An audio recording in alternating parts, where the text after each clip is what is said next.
Hi, Mike Dunn here with another review. This one is going to be about Twilight Breaking Dawn Part 1. Now, for those of you who have been lucky enough to avoid the Twilight Saga, this is the 4th in a series of 5, and this is like Part 1 of the 4th.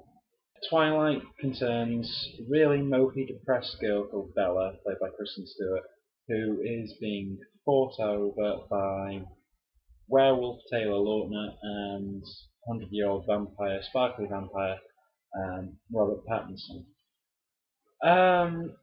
In the first 3, she's like choosing one over the other, and then going back to Edward over Jacob, and then goes back to Edward and decides to marry Edward. And part 1 of Breaking Dawn is where the wedding actually takes place.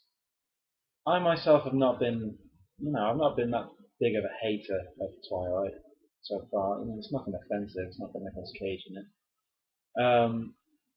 But this one has got to be probably the worst one I've seen. I mean, I've had to see all of them thanks to the girlfriend. Twilight was alright. New Moon, a bit better.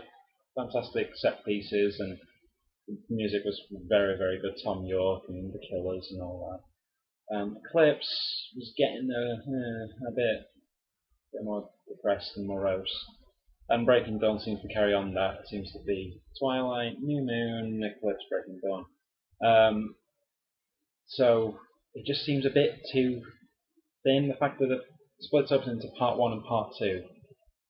It feels like the story's not that big enough to spread over 2 films, so they've had to pad out a lot of the sequences and events that are happening in the first one. A wedding takes about half the film, when usually it's just, I do, but yeah, and the honeymoon, and then what happens afterwards. I'm not going to spoil it, obviously. Those people who are going to watch it who haven't read the book, you're in for a treat. It just, what happens after the wedding seems to be the most gratuitous and 15 rated 12A I've ever seen. Sex scene in a film that's in a 12A, it doesn't really make sense when kids as young as 7 who are coming to see with the families are going to be seeing a naked Robert Pattinson and a naked Kristen Stewart getting it on in the ocean and breaking a bed, and that's just my pet peeve. Back to the film.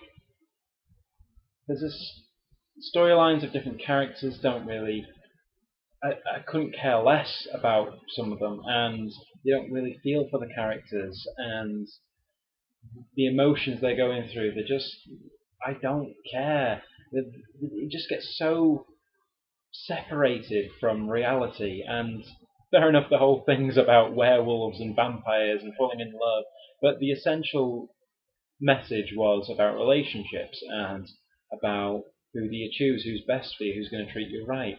But when it comes to what Breaking Dawn's about, nothing.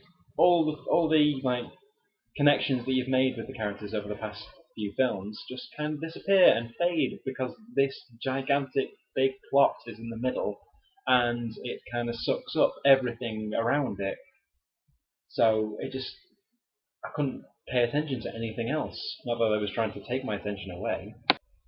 All in all, if you're a fan of the previous 3 Twilight films, then you're going to be a fan of this one.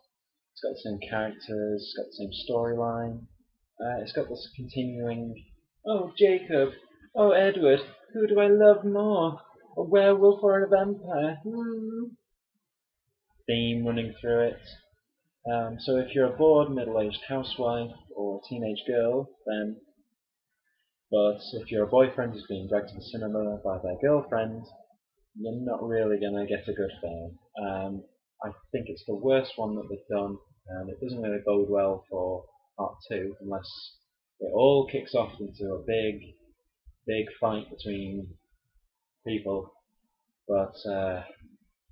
And now the all-important Mike Dunn's rating, 3 out of 10. Sorry guys, I know by now you're just making the films for the fan base, but still, the independent observer would still like a little bone thrown their way, and that's not a fun.